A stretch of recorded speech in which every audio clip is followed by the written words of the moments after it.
자기가 만든 예수를 섬기는 사람들이라는 제목으로 하나님의 말씀을 나눠보려고 합니다. 우리는 결국 모든 사람이 하나님의 심판대 앞에 서게 될 것입니다.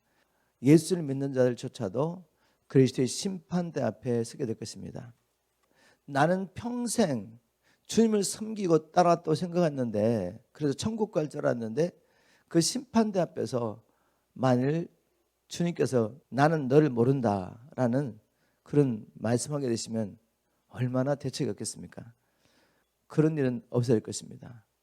그런데 많은 사람들이 하나님을 섬긴다고 평생 섬겼는데 사실은 평생 마귀를 섬기다가 하나님 앞에 쫓겨난 사람들이 참 많죠.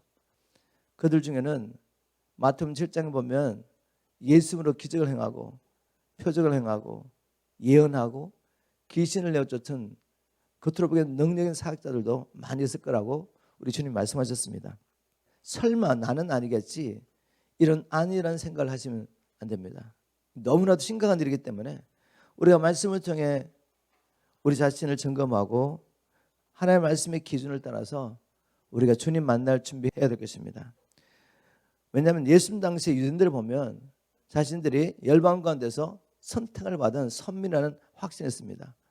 그 중에서도 바리새인들, 종교 지도자들, 그 유대인 가운데서도 하나님을 섬기는 열심으로 하나님을 섬겼다고 확신했던 사람들입니다.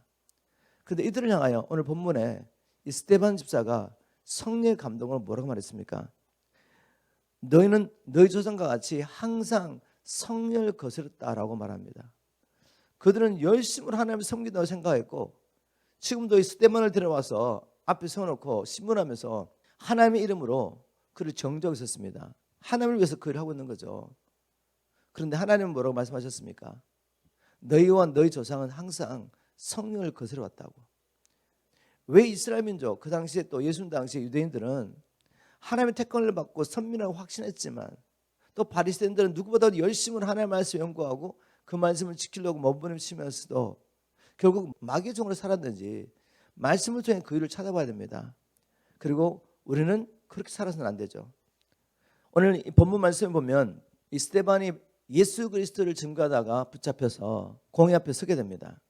공회 앞에 서서 이 제목이 뭔가 하면 그가 율법과 성전을 거스렸다는 제목으로 공회 앞에 서게 되죠. 바로 그 가운데서 스데반이 자신을 변증하는 이야기가 바로 이 본문인데, 사실은 변증하기보다는 오히려 하나님의 말씀을 가지고 그 당대 유대 사회 최고 지도자들과 유다 백성들을 향하여 하나님의 복음을 선포하며 오히려 그들을 정죄하고 있죠. 너희들이 성경과 성전을 거스렸다고 이렇게 말하고 있습니다.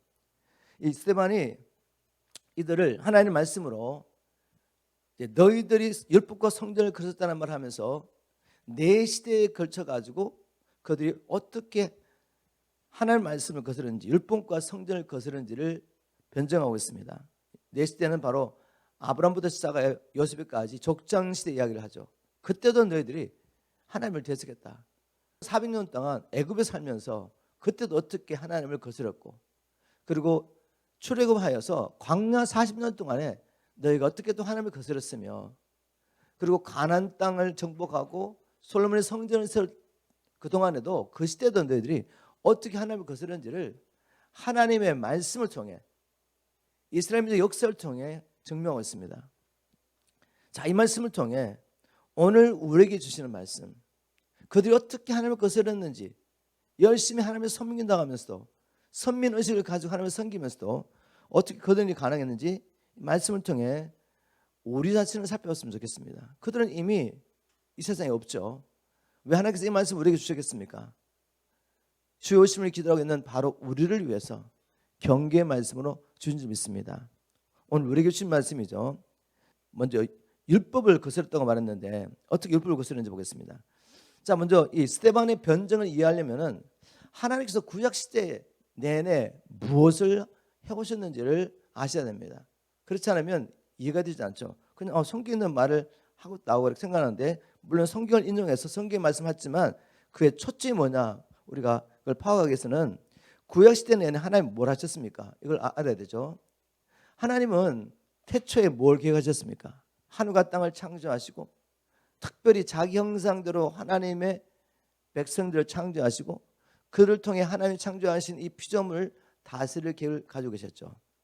그래서 하늘에서 하나님의 나라가 이루어진 것처럼 이 땅에서 하나님이 창조하신 모든 피조물을 통하여 하나님의 나라가 이루어지기를 원했습니다.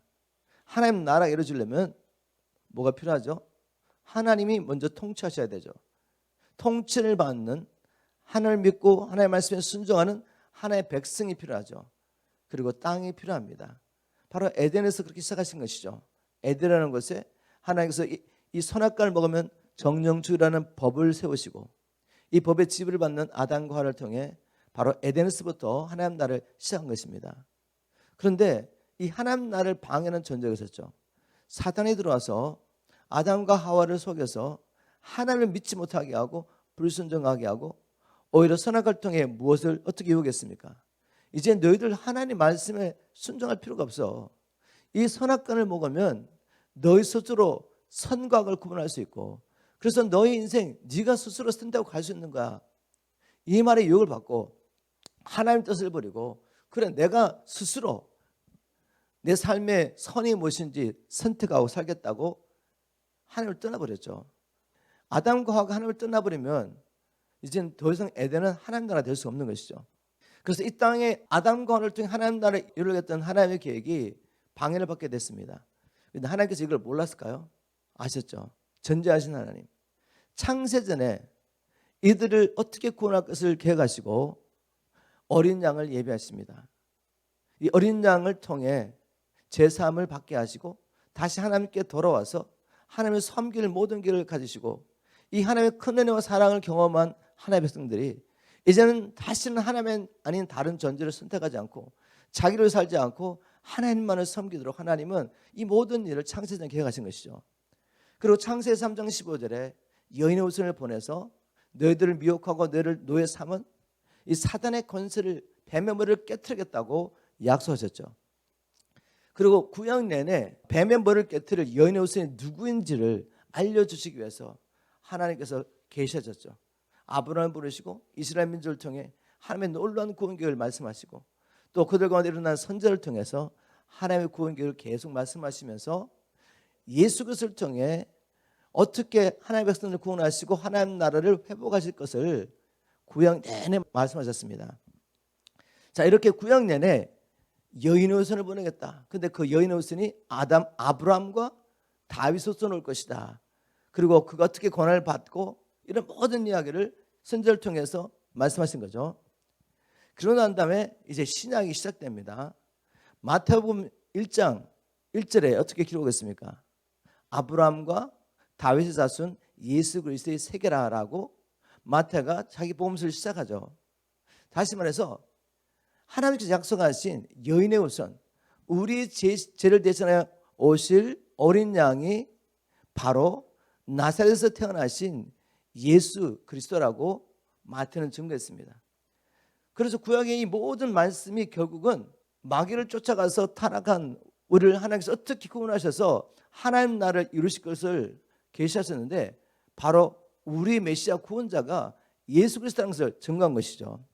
바로 하나님께서 우리에게 성경을 주신 목적대로 성경을 봐야지 성경이 열리는 것입니다. 즉 예수 그리스도를 통해 하나님 나라를 이루어 가시는 하나님의 구원 계획을 우리에게 계시하려고 보여준 것입니다. 그런데 하나님께서 마음의 눈을 열어주지 않으시면 이게 보이지 않습니다. 성경을 열심히 연구하고 그 말씀대로 살려고 머무르시지만 결국 하나님의 말씀을 가지고 오히려 하나님을 대적하는 일이 일어나게 되는 것이죠. 바로 그것이 이스라엘 민족 역사 가운데 계속 있었습니다.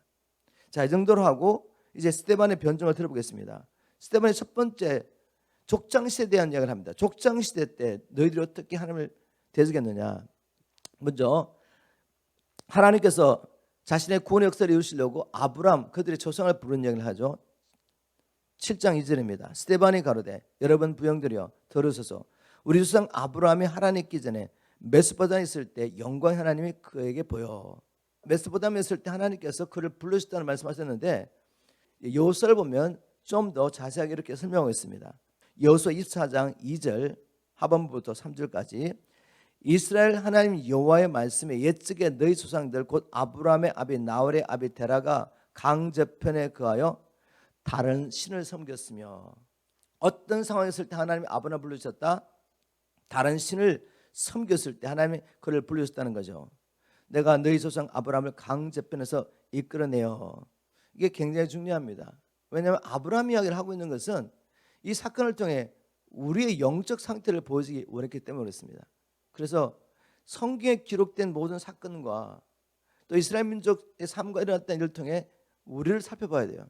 그리고 우리는 그런 길을 가면 안 되고, 그럼 우리가 어떻게 하나님을 섬겨야 되는 것인지 말씀을 통해 찾아야 됩니다. 자, 아브라함이 이 다른 신을 섬겼을 때 하나님이 그를 불러주셨습니다. 하나님 특별한 목적을 위해서. 이걸 통해 우리에게 주신 메시지가 뭐죠? 우리는 어땠습니까? 우리는 태어날 때부터 3대 4대 믿는 가정에 태어났기 때문에 태어날 때 하나님의 백성으로 태어났습니까? 그렇지 않죠. 아브라함과 똑같이 하나님께서 창세전 아브라함을 택하여 주셨지만 그가 태어나서 어디서 살았습니까? 우상 숭배하는 자리에 있었던 것이죠. 우리도 마찬가지입니다. 우리는 태어날 때 죄정으로, 마귀의 정으로 태어나서 이 세상의 풍수를 쫓으며 내 육신의 원함과 정욕을 따라 내 마음의 생각대로, 내 뜻대로, 내 스스로 나의 기쁨과 나의 행복을 위해서 이것저것 하며 살았죠. 그런데 성경 분명히 말하고 있습니다. 바로 그때 우리가 알지 못했지만 이 세상을 지배하고 다스리고 있는 마귀의 권세 아래서 살고 있었다는 거죠. 그를 실제적으로 주인으로 섬기고 살고 있었습니다. 이런 우리를 하나님께서 골로새 1장 13절 14절에 보면 그가 우리를 흑암의 권세에서 건져내사 그의 사랑의 아들의 나를 옮기셨으니 그 아들 안에서 우리가 구속 곧 제삼을 받았도다 라고 복음을 선포하고 있습니다. 우리 모두가 흑암의 권세 아래, 마귀의 권세 아래 살고 있었죠. 그런데 우리가 어떻게 하나님의 자녀가 됐습니까? 하나님의 나라로 옮김받아 됐습니까? 바로 예수 그리스도 안에 있는 구속, 그분께서 하나님의 아들이신 예수님께서 우리가 지불할 수 없는 죄값을 자기의 생명 핏값으로 지불하심으로 우리가 그 안에서 제삼을 받고 이제 다시 하나님 앞에 가서 하나님을 섬길 수 있는 존재가 된 것입니다. 여러분, 이런 확신이 여러분 안에 있습니까? 한번 여러분 자신에게 물어보십시오. 나는 예전에 사단의 권세 아래 살고 있다는 것을 알고 있습니까? 이런 나를 하나님께서 예수 그리스도라는 구속을 통해 흑암의 권세에서 하나님 나라로 옮기셨다는 확신이 있습니까? 그저 들으면 다 아는 이야기 같은데 정말 여러분 마음에 이 구원의 감격이 있나 이거죠. 마귀의 권세에서 고통당하는 나를 주님이 건져주셔서 하나님의 아들로 돌아오게 하셨는데 그 방법이 다른 방법이 아니라 한 분뿐이신 독생자 예수 그리스도를 보내셔서 그분의 죽으심을 통해 그분의 피 흘림을 통해 권한을 통해 내가 살게 됐다는 이 확신이 있다면 과연 우리가 어떻게 살 수 있을까? 아마 바울처럼 그리스도의 사랑에 매여서 살게 될 것입니다. 죽으나 사나 빚진 자처럼 아직도 이 복음을 알지 못하는 저들을 위해서 살지 않겠습니까? 다시 본문 말씀으로 들어가서 스데반이 계속해서 이렇게 증거하고 있는 것을 우리가 보게 됩니다. 3절에 보니까 가라사대 내 고향과 친척을 떠나 내가 내게 보일 땅으로 가라 하시니 5절에 보니까 그러나 여기서 발붙일 만큼도 유업을 주지 아니하시고 다만 이 땅을 아직 자식도 없는 저와 저의 씨에게 소유 주신다고 약속하셨으며 6절 하나님이 또 이같이 말씀하실 때 그 씨가 다른 땅에 나그네 되리니 그 땅 사람의 종을 삼아 400년 동안을 괴롭게 하리라 하시고 또 가라사대 종 삼은 나를 내가 심판하리니 그 후에 저희가 나와서 이곳에서 나를 섬기려 하시고 아브라함을 불러주시고 하나님의 계획들을 보여주시죠. 창세기 반하고 계신 분 굉장히 익숙하죠, 그죠? 이 말씀이 어디 있습니까? 창세기 10장부터 15장까지 하나님께서 아브라함에게 말씀하셨던 계시하셨던 이야기를 지금 스데반이 그대로 인용해서 이 말씀을 가지고 증거하고 있는 것입니다. 스데반은 어떤 사람이었죠? 7지사 중에 한 사람이었는데 믿음과 성령과 지혜가 충만한 사람이었습니다. 믿음과 성령이 충만했는데 말씀이 충만한 것이죠. 단지 하나님의 말씀을 외우고 있는 것이 아니라 구약에 기록된 그 하나님의 말씀을 통해 분명히 하나님께서 하시는 일들이 보였던 것입니다. 다시 말해서 마음과 귀의 할례를 받아서 성경을 보아도 알지 못했던 그 당대 최고 학자들 같은 사람들이 아니라 그는 비록 사람들 보기에 평범한 사람이었지만 그 당시에 뛰어난 학자도 아니었습니다. 그러나 성령을 통해서 할례를 받은 거죠. 마음과 귀에 할례 받아서 말씀에 열렸던 사람입니다. 그래서 이 말씀을 가지고 선포했던 거죠. 예수 그리스도를 증거하며 진리의 편에 섰다가면서 하나님의 백성들을 오히려 대적하던 그들을 향하여 성령의 검을 들고 싸웠던 것입니다. 여러분, 이 마지막 때 우리가 이렇게 싸워야 합니다. 이 마지막 때 전쟁, 특별히 진리와 비진리의 전쟁이죠. 수많은 거짓 선지자가 나타나서 마지막 때의 징조로서 택하신 자들까지도 미혹하려고 하는 이때, 그래서 많은 사람들이 믿으면서 떠나게 되는 이 시대에 우리가 어떻게 우리를 지키며 또 우리 계신 사명, 저 수많은 영혼들을 주님 앞에 인도하는 일을 감당할 수 있겠습니까?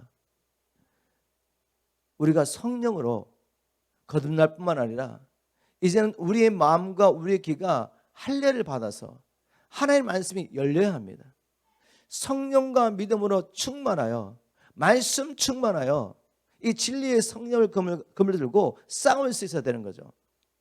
단지 그냥 우리가 이런 공식 예배 참여하는 것으로 만족하시면 안 돼요. 또 우리가 말씀을 전하지만 그냥 새로운 지식을 얻는 것으로 기뻐하는 것이 아니라 정말 이런 말씀이 살아서 우리 안에 역사하면서 죄와 사단과 미혹과 우리가 싸워 이겨야 되고, 그리고 이제는 우리 신 사명 아브라함처럼 318명의 용사처럼 아직도 준비되지 못해가지고 마귀에게 적에게 끌려다니는 형제자매들을 생명으로 가서 건져내는 이 일을 위해서 우리를 불러주신 것이죠. 자, 여기 다시 한번 하나님께서 아브라함에게 하신 말씀을 요약하면, 하나님께서 이스라엘 민족을, 아브라함을 통해 이스라엘 민족을 허락하시고 큰 민족 일어난 이 백성들이 결국은 다른 나라에 가서 개개될 것이라고 했습니다. 그리고 그 나라 백성들을 섬겨야 될 것인데, 하나님께서 친히 그들을 바로와 애굽의 권세에서 건져내시겠다고 약속하셨죠. 근데 목적이 뭐냐, 이게 굉장히 중요하죠. 7절 마지막에 보니까 가라사대 종 삼는 나라를 내가 심판하리니 그 후에 저희가 나와서 이곳에서 나를 섬기리라. 즉 하나님께서 아브라함은 이스라엘 백성을 선택하시고 바로의 권세에서 종되었던 그들을 구원하신 목적이 뭐라고요? 하나님 섬기기를 하려고 열방 가운데 자기 백성 삼으셔서 그들을 통해 하나님의 나라 회복하시려고 그들을 불러주신 겁니다. 그들을 구원하신 것이죠. 이거 굉장히 중요한 말씀입니다. 왜요? 바로 이 말씀 가운데서 우리를 허감의 권세에서 불러주신 하나님의 목적을 우리가 깨닫게 되기 때문에, 여러분 이것을 꼭 기억하시기를 주님으로 축복합니다. 우리가 이것을 깨닫지 못하면 이스라엘 백성들처럼 멸망하게 되는 것입니다. 구원을 받고도 다시 하나님 섬기지 않겠다고 하니까 멸망받을 수밖에 없는 거죠. 스데반이 지금 족장들 이야기를 하면서 그가 정말 하고 싶었던 이야기가 지금 나옵니다. 9절 10절이죠. 여러 조상이 요셉을 시기하여 애굽에 팔았더니 하나님이 저희와 함께 계셔 그 모든 환난에서 건져내사 애굽 왕 바로 앞에서 은총과 지혜를 주심에 바로가 저를 애굽과 자기 온 집의 치리자로 세웠느니라.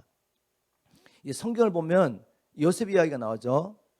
요셉은 아브라함의 손자 야곱이 낳은 12아들 중에 11번째 아들입니다.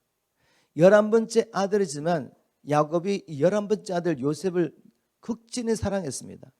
그래서 다른 아들과 구별해서 채색옷을 입히며 극진히 사랑했죠. 그런데 그런 말미암아 오히려 형들에게 시기 질투의 대상이 됩니다. 형들이 이 요셉을 싫어했던 거죠.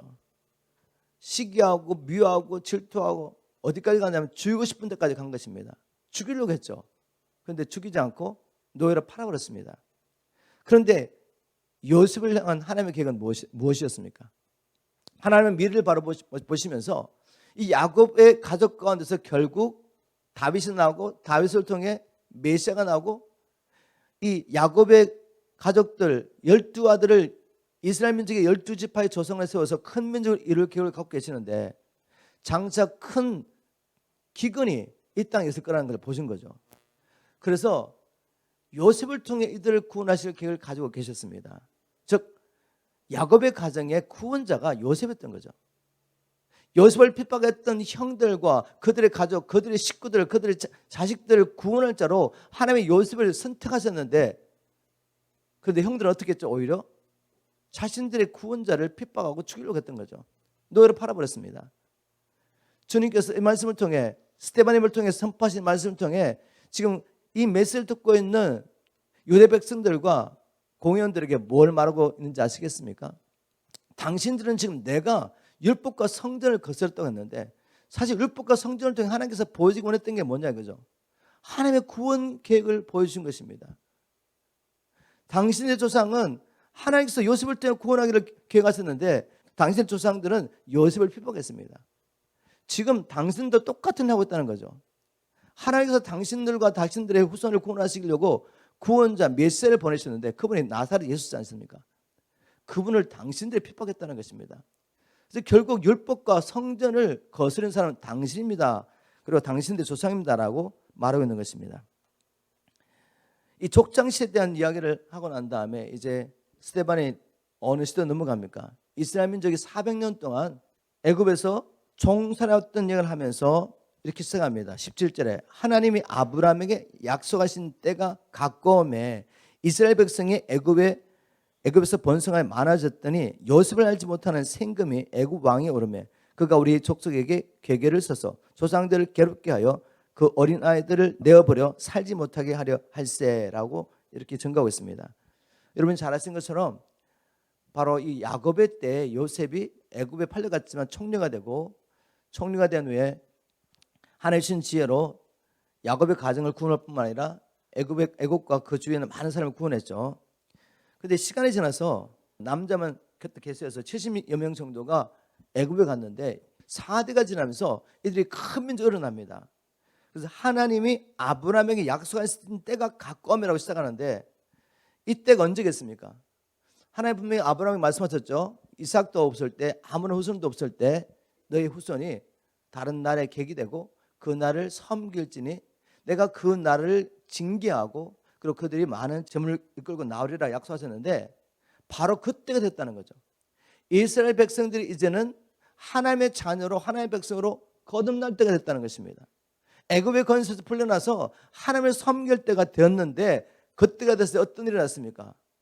바로 애굽의 왕들 중에 요셉을 알지 못한 일이 일어나서 이스라엘 백성들을 핍박하는 일이 일어났던 것입니다. 여러분, 이 말씀을 통해 하나님께서 우리에게 주시는 메시지가 뭔지 아시겠죠? 만일 이스라엘 백성들이 그런 핍박이 없더라면 여기가 좁사오니 그리고 거기서 계속 살지 않겠습니까? 그들 향하신 하나님의 계획을 알지 못하고 여기가 좁사오니 하고 그 애굽 나라의 그 모든 것을 누리며 살지 않겠습니까? 그런데 하나님의 계획은 뭐죠? 이스라엘 민족이 다른 이방인들처럼 세상의 것들을 누리며 그냥 잘 사는 게 아니었습니다. 그들을 자기 백성 삼으시고 그들을 통해 열방을 하나님께 회복하기를 원하셨죠. 이스라엘 민족을 통해 메시아를 보내시고 그 메시아를 증거케 하셔서 열방이 하나님께 돌아오게 하셔서 하나님 나라 회복하시는 것이 이스라엘 민족을 택하신 목적이었습니다. 그래서 그렇게 살게 놔두지 않는 거죠. 세상의 어려움을 통해서, 즉 그 당시 바울의 권세에서 고통을 당하면서 하나님 앞에 부르짖게 한 것입니다. 하나님의 약속을 기억하고 아브라함과 이삭과 야곱 하나님을 부르짖게 한 것이죠. 그랬더니 하나님께서 그의 기도를 들으시고 모세를 보내십니다. 자, 이게 우리에게 주신 메시지가 뭔지 아시겠죠? 여러분과 저의 삶 가운데 어떤 형태로든지 하나님을 찾을 수밖에 없는 상황이 일어난 것이 얼마나 복된 일인지 모릅니다. 이 땅에서 뭔가 누리고 사는 것 같은데 만족 얻게 하시고 인생의 공허함을 느끼게 하시고 인생이 뭐지라고 고민하면서 하나님을 찾게 하신 것, 너무 귀한 일이죠. 우리 삶 가운데 하나님께서 재정의 문제를 주시고 관계의 문제를 주시고 질병의 문제를 주시고 이런저런 문제를 주셔가지고 내 힘으로는 해결할 수 없어서 결국 하나님이라는 분을 찾게 하신 것, 이것은 얼마나 복된 일인지 모릅니다. 왜냐하면 저와 여러분을 향하신 하나님의 계획은 이 땅에서 그저 편안하게 형통하게 사는 게 아닙니다. 그리고 이 땅의 것을 누리면서 우리가 이제 영원으로 들어갔을 때 하나님 나라 살지 못하고 영원히 멸망방언에 떨어진다면 그게 복이겠습니까? 하나님 우리를 복되게 원하신 거죠. 무엇이 복입니까? 우리가 하나님을 발견하는 것입니다. 그리고 이 땅에 주님을 만난 후에도 자기를 분할 수밖에 없는 상황들이 일어나는 것이 얼마나 복된 일입니까? 우리가 구원받고 난 다음에도 얼마든지 육신의 생각을 따라 살 수 있기 때문에, 그러나 육신의 생각대로 살면 반드시 어떤 형태든지 사망을 경험하게 됩니다. 그래서 주님은 우리에게 자기를 분할 수밖에 없는 상황들을 계속 허락하시는 거죠. 근데 여러분, 왜 이 땅에 저주가 임하고 질병이 임하고 관계 깨어짐과 불행과 결국 사망이 임하게 됐습니까? 아담과 하와가 하나님의 뜻을 버리고 자기의 뜻을 따라 살려고 했을 때 자아 사랑 때문에 모든 게 시작된 것입니다. 그러니 십자가가 복음인 것이죠. 십자가를 통해 진정한 자유와 기쁨과 하나님 나라를 누리게 됩니다. 나를 버리고 내 생각을 버리고 내 사랑을 버리고 하나님만을 사랑하고 하나님을 사랑함으로 그분의 말씀에 온전히 순종하며 이제는 다시는 나를 살지 않고 주를 위해 살며 주님이 사랑하신 저 영혼들을 살 때 진정 세상이 알지 못하는 기쁨과 평강이 우리 안에 임하게 되는 것입니다. 우리가 그렇게 추구하는 하나님의 나라, 진정한 기쁨과 행복이 바로 자기를 부인하고 주의 뜻을 따라 사는 사람 가운데 있는 것입니다. 그래서 성경에 보니까 복음 전하다가 주의 뜻을 따라 복음 전하다가 고난을 받고 감옥에 갇히고 채찍에 맞으면서 오히려 기뻐하는 성도들을 보게 되죠. 우리 믿음의 선전들 가운데서 이 믿음을 지키려고 하다가 감옥에 갇히고 온갖 고난을 당하면서 그 가운데 우리가 지금 상상도 못하는 기쁨 가운데 하나님을 찬양하며 기도하며 죽어왔던 믿음의 선전들이 있습니다. 마지막 때 우리가 발견해야 될 믿음, 우리가 따라가야 할 길이 바로 이 길이지 믿으시길 주님을 축복합니다. 하나님께서는 이스라엘 민족 역사를 통해 우리에게 이걸 보여주기 원하셨습니다. 그들이 아브라함과 이삭과 야곱의 하나님과 그분의 약속을 기억하고 하나님 앞에 간절히 기도했을 때 바로 그때 20절에 보니까 모세가 났습니다. 모세가 태어났는데 이 모세는 바로 이스라엘 민족을 구원할 자죠. 자, 이제 스데반이 지금 이야기를 하고 있는 초점이 또 여기 있습니다. 하나님은 모세를 이스라엘 민족을 구원할 구원자로 세웠는데 또 모세도 하나님께서 자기를 통해서 이스라엘 민족을 구원할 거라고 생각하고 어떤 일을 행했습니까? 25절에 보니까 모세는 자기를 통해 하나님이 동족들을 구해내신다는 것을 그들이 깨달을 줄 알았으나 그들은 깨닫지 못했습니다. 이튿날 모세는 두 이스라엘 사람이 싸우는 것을 보고 가서 여보시오 동족끼리 이르사 되겠습니까? 하면서 말렸습니다. 그러자 싸움을 걸던 사람이 모세를 떠밀며 누가 당신을 우리의 지도자와 재판관으로 세웠습니까? 다시 말해서 하나님께서 모세를 이스라엘 민족의 기도를 들으시고 구원할 자로 보내셨는데 이스라엘 민족은 그를 배척한 것이죠. 이걸 통해 뭘 보여주기 원했습니까? 율법과 성전을 거스렸던 사람들, 성령을 거스린 사람은 너희들이다. 너희들의 조상이라는 말을 하는 거죠. 모세는 예수 그리스도의 모형입니다. 진정한 온 세상의 구원자 예수 그리스도의 모형으로서 하나님께서 모세를 통해 이스라엘 민족을 구원한 거죠. 그런데 하나님의 구원 계획을 항상 거스렸던 자가 누구라고요? 바로 이스라엘 민족이었죠. 지금 바로 스데반은 성전과 그리고 율법을 거스렸다는 신문을 바꿨는데 성령을 거스린 자는 당신과 당신의 조상이라고 지금 스데반이 말하고 있습니다. 자, 여기서 또 한 가지 살펴볼 것은 39절을 보니까 우리 조상들이 모세에게 복종치 아니하고자 하여 거절하여 그 마음이 도리어 애굽으로 행하여 모세를 통해 이스라엘 민족을 구원했습니다. 그들이 원하지 않았지만 배척했지만 그러나 하나님께서는 모세를 통해 이스라엘 민족을 구원하신 거죠. 그런데 애굽에서 구원을 받고 나면 그들이 어떻게 했습니까? 다시 다른 장관을 세워가지고 애굽으로 돌아가려고 했죠. 지금 민수기 13장의 사건을 이야기하고 있습니다. 지금 스데반이.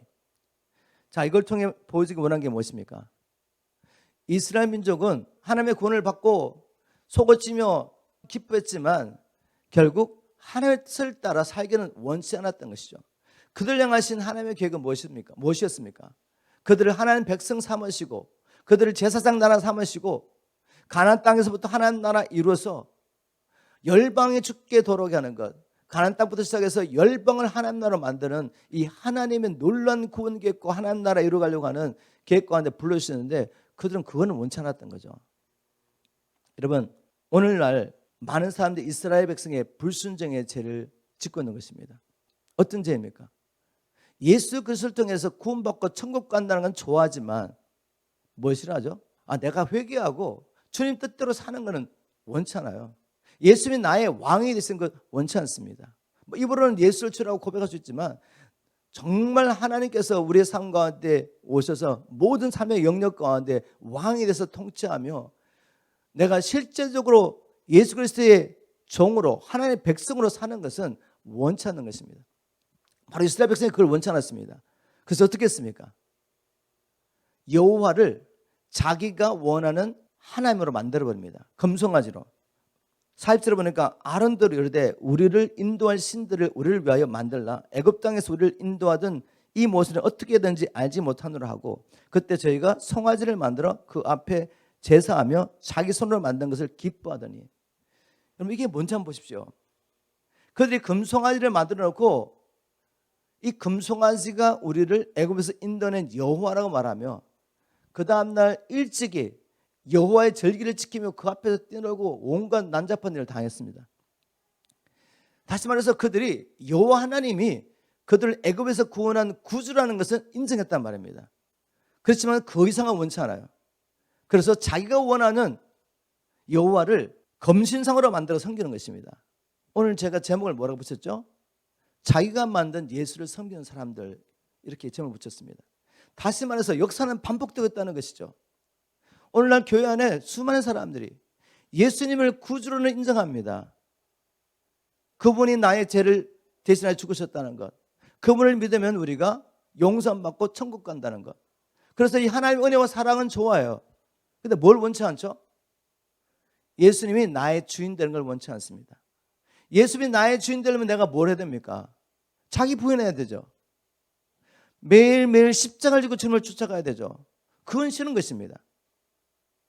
예수를 믿으면 이 세상에서 내가 원하는 것을 이루가기는 원하지만 그래서 그 목적을 위해서 열심히 금식하고 기도하고 100일째 1000일째 지낼 수 있습니다. 근데 뭘 원하지 않죠? 자기 부인을 원치 않는 것입니다. 그럼 어떻게 됩니까? 내가 만든 예수를 섬기는 것이죠. 이스라엘 백성들이 아론에 와서 뭘 요구했죠? 우리를 위해서 신을 만들어 돌려간 것이죠. 오늘날 교회에 무지한 이 교인들이 뭘 요구합니까? 목회자에게 와서 목사님, 하나님의 은혜로 우리가 구원을 받았는데 왜 자기 부인하고 예수를 쫓아가라는 말을 하십니까? 예수님을 주인으로 섬기라는 말을 하십니까? 아버지의 뜻대로 행하지 않으면 아무도 하나님 나라에 못 들어간다. 거룩함이 없이는 주를 볼 수가 없다. 이기는 자만이 하나님 나라에 들어가서 생명의 실과를 먹고 이기는 자만이 둘째 사망의 해를 받지 않는다. 목사님 그런 이야기 하시면 성도들이 부담스러워요. 정말 큰 교회에서 목회자들이 이렇게 설교하면 성도를 다 떠납니다. 그래서 장로들이 목회자가 이 회개의 복음과 우리가 십자가를 지고 주님을 쫓아가는 것이 복음이라고 말하는 것을 원치 않습니다. 그래서 처음에는 참 복음을 전하던 목회자들도 이제 교회가 좀 커지고 또 장로들도 세워지고 이 장로님들이 와서 자꾸만 이런 이야기 하면 점점 타협하게 되죠. 그런 일을 말하면 자꾸만 갈등이 생기면 서서히 타협하면서 이제 좋은 이야기만 합니다. 사람들이 듣고 싶은 이야기만 하는 거죠. 은혜로 구원받았던 이야기. 하나님의 당신들을 사랑하십니다. 물론 진리입니다. 진리. 그런데 이렇게 사랑하셔서 우리를 구원하신 목적이 뭐냐 겁니다. 하나님 섬기게 하려고. 여러분 자기를 버리고 십자가를 지고 주님을 쫓아가는 것이 진정 생명의 길이요 행복할 수 있는 길이고 우리가 자유할 수 있는 길입니다. 하나님께서 바로 이렇게 살게 하려고 자기의 아들의 생명을 주셨습니다. 이게 진짜 복음 아니겠습니까? 근데 이 복음을 전하지 못하게 하는 것이죠. 이미 교회 안에 수많은 거짓 교사들이 들어와가지고 가짜 복음을 전하고 있습니다.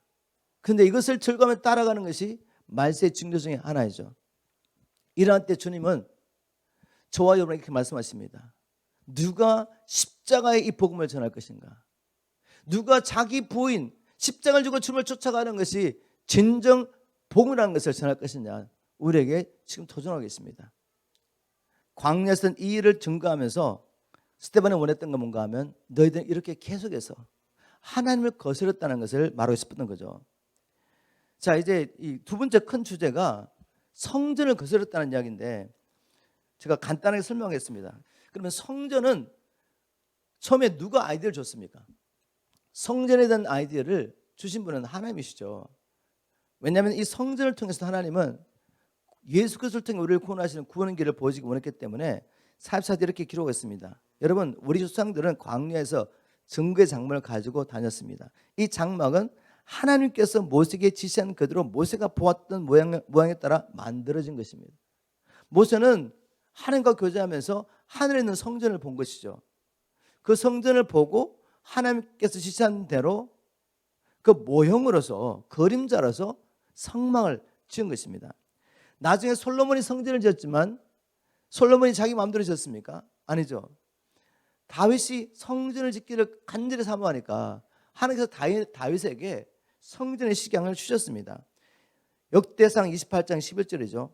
그리고서 다윗은 현관, 창고, 별관의 다락방, 골방, 지성소 그리고 뜰을 포함하여 성령께서 그에게 가르쳐 주신 성전의 모든 설계도를 그의 아들 솔로몬에게 주었다. 이 식양을 따라 성령이 보여주신 것을 따라 다윗은 기록했고 그렸고 그것을 따라 솔로몬이 성전을 지었습니다. 자, 그렇다면 하나님께서 모세에게 다윗에게 성막과 성전을 이렇게 지어라고 보여주실 때는 하나님의 뜻이 계시겠죠. 하나님께서 왜 성막과 성전을 주셨습니까? 하나님은 우리와 늘 함께하기를 원하십니다. 그런데 함께할 수 없게 된 거죠. 하나님이 택하신 주의 백성도 죄를 짓기 때문에. 그래서 하나님께서 자신이 얼마나 자기 백성들과 함께하기를 원하시는지를 성막과 성전을 통해서 보여준 거죠. 내가 너희들과 늘 가운데 이렇게 함께하기를 원한다.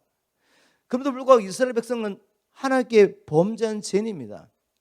근데 범죄한 죄인이 어떻게 하나님께 나아가서 하나님과 교제할 수 있습니까? 바로 번제를 드는 걸 통해서.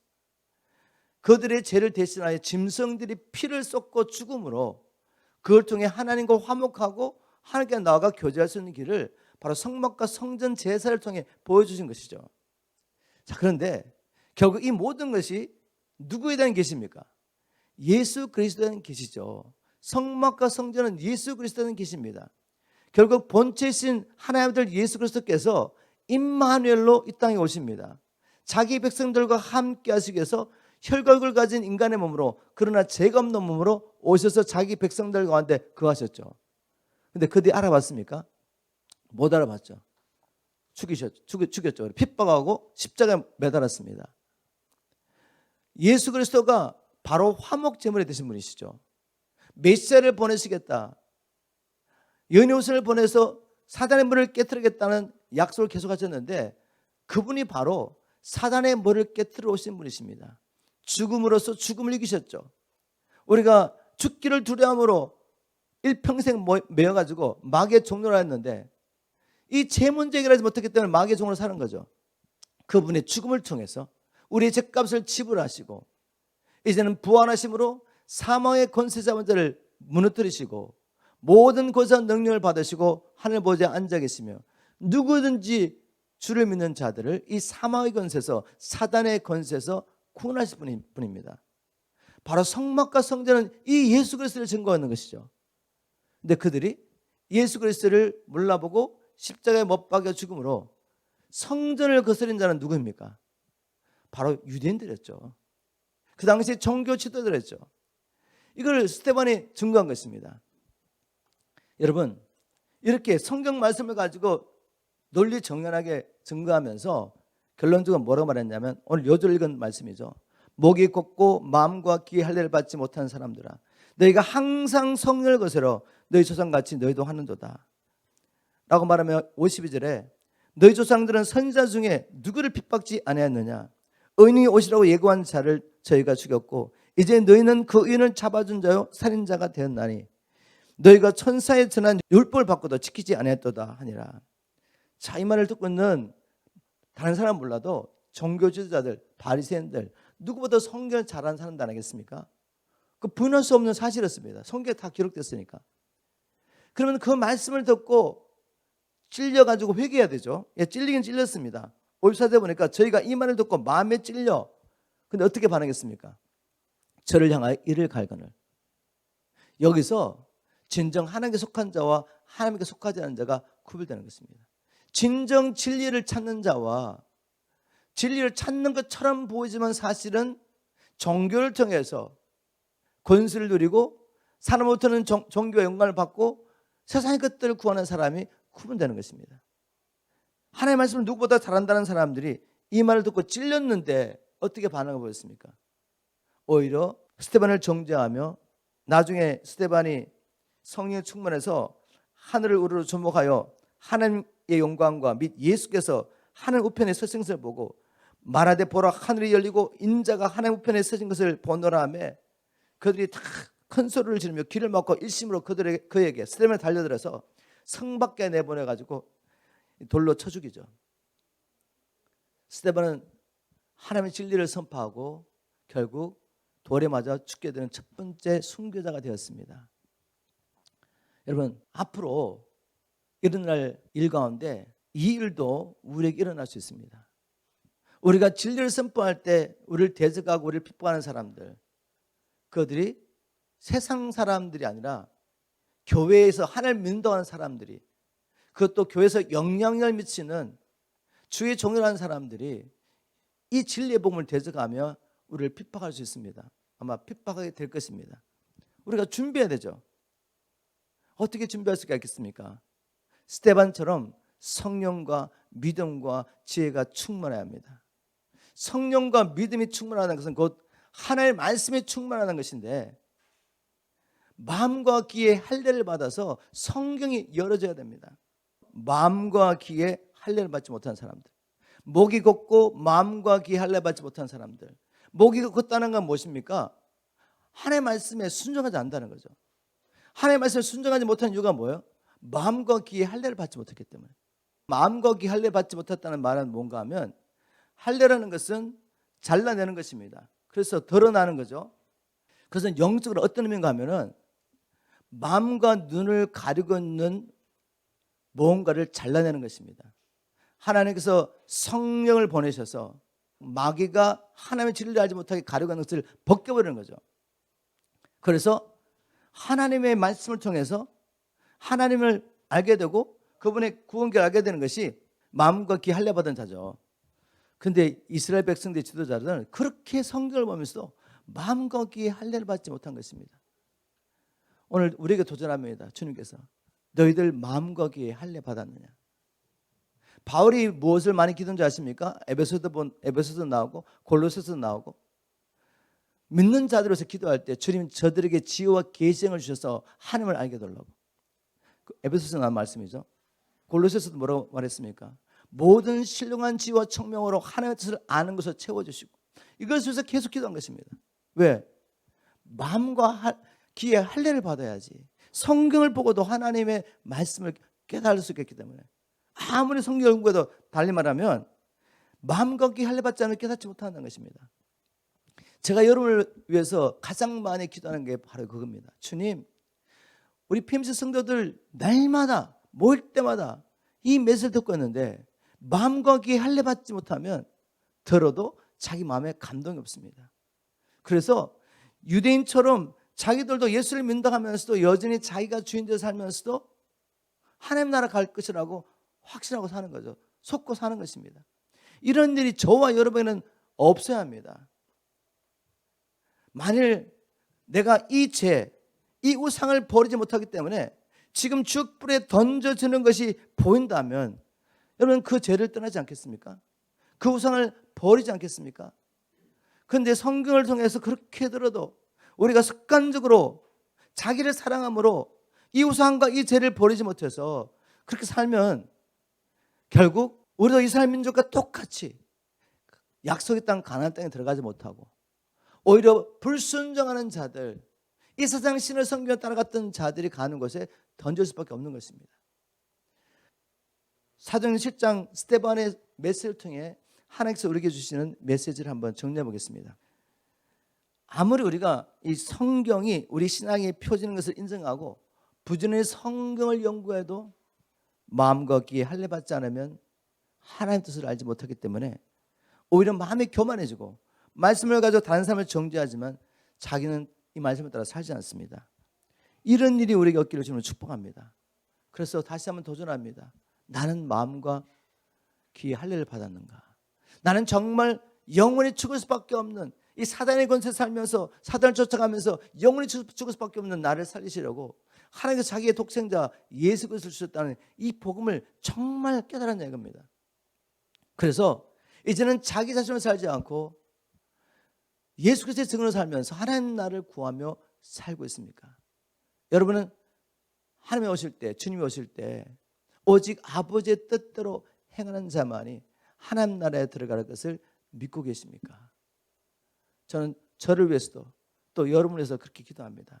주님, 우리의 마음과 귀에 할례 주셔서 하나님의 말씀을 깨닫게 하시고 이 말씀에 붙잡혀서 그리스도의 사랑을 알고 그리스도의 사랑에 붙잡혀 남은 생에 오직 복음과 그리스도에 살다가 주님 오실 때 잘했다 칭찬받게 하시며 저 하나님 나라에 넉넉히 들어가게 도와주십시오. 우리가 이렇게 주님을 맞이하기를 주면 축복합니다. 그래서 오늘 이 메시지를 마음에 새기면서 이 시간에 기도할 때 여러분의 삶 가운데 여러분이 알고 있는 우상과 제가 있죠.